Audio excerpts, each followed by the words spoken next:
From an ultra-modern bulk carrier ship carrying a cargo bound for Vancouver, to a crab or lobster fisher tending traps off our Atlantic coast,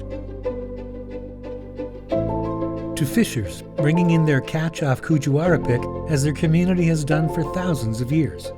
Our relationship with Canada's oceans, lakes, and rivers is essential.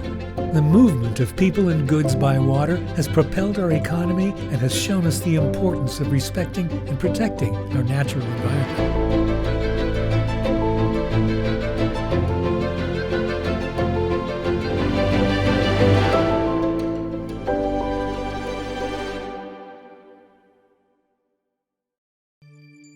Responsibility for Canada's oceans and waterways is one of Transport Canada's most important roles. Our focus is to prevent, prepare, and respond with several partners, including Indigenous communities, pilotage and port authorities, response organizations, and the Canadian Coast Guard. We're proud of the work we do and our record of success. Canada is signatory to many international conventions and agreements that govern how shipping is carried out worldwide. While international laws set the broad worldwide framework, Canada keeps a keen eye on every ship that is bound for or departing from our shores. When ships reach Canadian waters, Canadian rules and regulations set a tight safety framework for all vessels. Let's take a look at vessel traffic on the north coast of British Columbia. Hi, I'm Danielle Wensauer at Transport Canada. I've spent most of my life advocating for the environment. Raised on the shore of the Salish Sea, I'm honored to work on behalf of all Canadians at the intersection of marine safety, the environment, and Indigenous rights. Our northern BC ports receive ships from all over the world. Let's track the voyage of an inbound commercial ship loaded with cargo. 4 days, or about 1,500 nautical miles out from Canadian waters, all ships inbound to Canada make initial contact with Transport Canada at the Marine Security Operations Centre to provide pre-arrival information about the ship, its destination, tonnage, cargo, crew, and more. This information is shared with the Department of National Defence, the RCMP, and the Canadian Border Services Agency as part of a comprehensive security threat assessment. Ships are also required to exchange or treat their ballast water. This prevents foreign organisms from coming in with the ship as it sails into Canadian waters. Before entering Canadian waters, ships contact the Canadian Coast Guard for what is known as the 24-hour report. As part of this report, the ship's master must submit a sail plan and report any mechanical deficiencies or operational requirements the ship may have. As the ship gets closer to Canadian waters, it must also switch to low sulfur fuel to reduce emissions, which improves air quality for everyone.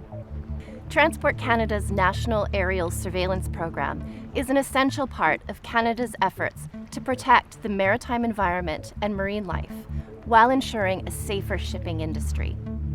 As ships navigate along the Pacific North Coast and in our ports, NASP aircraft monitor vessel traffic, identify oil spills, and other marine pollutants.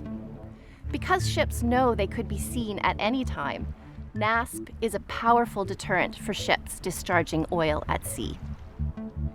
Large ships entering Canadian waters must have a contract in place with a certified Canadian response organization to ensure they are well prepared and can respond quickly should an oil spill occur. The polluter pays system ensures that vessels arriving in BC share responsibility for oil spills in Canadian waters.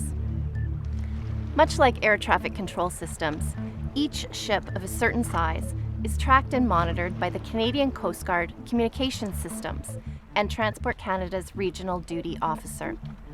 The information about the ship, its previous ports of call, itinerary, and any issues or problems the ship may have is continually updated and is critical for the safety and security of all vessels and ports in Canada.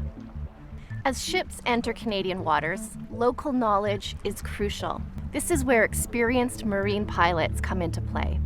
Transported by small boat or helicopter, Pilots are required to be on board to guide large ships when they enter our local waters, where navigation can become much more challenging due to our geography, strong currents, and severe weather.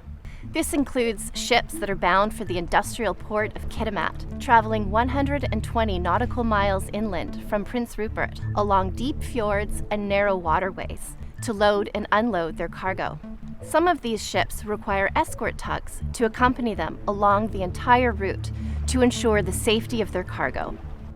While the pilots and ship captains work to safely navigate vessels, mariners can now also follow the movement of these vessels on our coasts for greater safety on the water.